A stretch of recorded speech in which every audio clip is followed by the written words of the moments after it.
नमस्कार, मी ज्योती तुसांबड आपले Janshakti Maharashtra news channel मध्ये स्वागत करते। बीड जिल्ह्यातून एक हादरवून टाकणारी घटना समोर आली आहे। या घटनेत मित्रांमध्ये झालेल्या वादात एका मित्राने दुसऱ्या मित्राच्या छातीत चाकू खुपसून हत्या केल्याची घटना घडली आहे। यश देवेंद्र ढाका, वय 22, राहणार बीडस, मृत तरुणाचं नाव आहे। बीड शहरातील माने कॉम्प्लेक्स भागात ही घटना घडली आहे।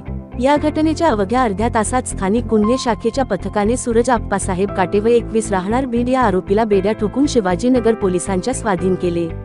या घटनेने परिसरात खळबळ माजली आहे। मिळालेल्या माहितीनुसार मृत यश ढाका आणि सूरज काटे हे दोघे चांगले मित्र होते। महिन्याभरापूर्वीच या दोघांची एका बर्थडे पार्टीत वाद झाला होता। या वादानंतर दोघांमध्ये कटुता आली होती, तसेच एकमेकांविरुद्ध सुडाची भावना निर्माण झाली होती। त्यात आज यशच्या एका टपरीवर उभा असताना सूरज त्यांच्या समोर आला होता। यावेळी पुन्हा त्यांच्यात वाद सुरू झाले होते। या वादादरम्यानच सूरजने खिशातून चाकू काढून यशच्या छातीत खुपसला होता। यात रक्तबंबाळ होऊन यश खाली कोसळला होता। त्यानंतर यशच्या मित्रांनी त्याला रुग्णालयात दाखल केले, तर सूरज हा फरार झाला होता। शहरातील गजबजलेल्या माने कॉम्प्लेक्स भागात हा खून झाल्याने बीडमधील कायदा व सुव्यवस्थेचा प्रश्न पुन्हा एकदा ऐरणीवर आला आहे।